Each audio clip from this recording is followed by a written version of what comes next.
ở đây cái thọ rồi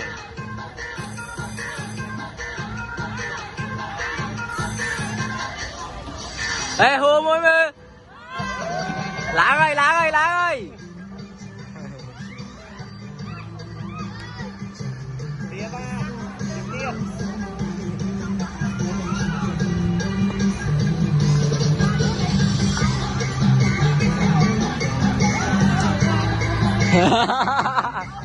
tiếp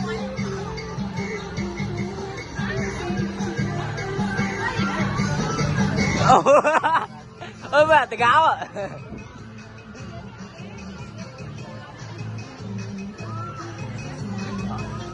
à mũi đây hết mơ